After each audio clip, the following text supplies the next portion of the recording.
Tapescript 9.4. Part 2. Another thing I could really relate to was what the book says about music and life memories, that different pieces of music become a soundtrack to our lives. As I said, I don't see myself as someone who's especially into music, but if I hear certain songs, they take me back to different periods of my life immediately and very vividly. Do you think that's true for all periods of your life, even childhood? Yes, and for that matter, it seems that the earlier you go back, the more powerful the memory. The book emphasises that music plays a very big role in the life of adolescents. Teenage girls in particular say that music is an important way of regulating their moods at a time when emotions do tend to go haywire. It's an important way of defining what group you belong to, too.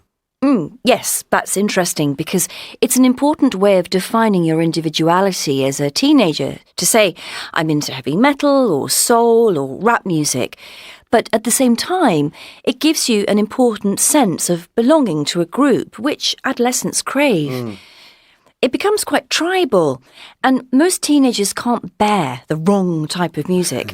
I love the fact that in Montreal, the authorities were trying to stop large groups of young people hanging around in underground stations, and they eventually hit upon the solution of playing classical music.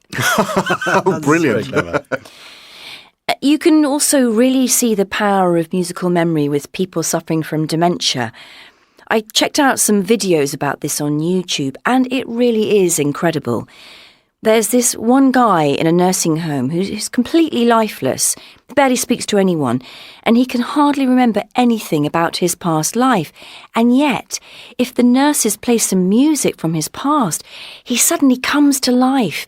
His eyes light up, he starts moving to the music, singing it, and even when it's finished, he keeps talking about all the memories associated with it. I've seen something similar. It seems to connect with something very deep in the brain. Yes. I learned that there's a bit of the brain called the amygdala, which is linked to our deepest emotional responses, and music has a direct channel to that. That's why film music is so powerful. It can make you cry or feel scared in a way that the film scenes wouldn't do on their own. And after all, someone did once say that essentially music is recorded emotion.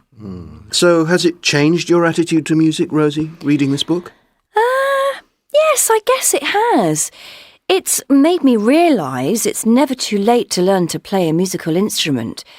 So I have a nice fantasy of me playing the piano. And above all, it's made me feel less self-conscious about not knowing much about music. I realise I can enjoy a piece of classical music even though I don't know anything about the composer or the musical form and period it was written in. Well, you've certainly made me want to read this book. Thank you. Now, Matt, tell us about your book.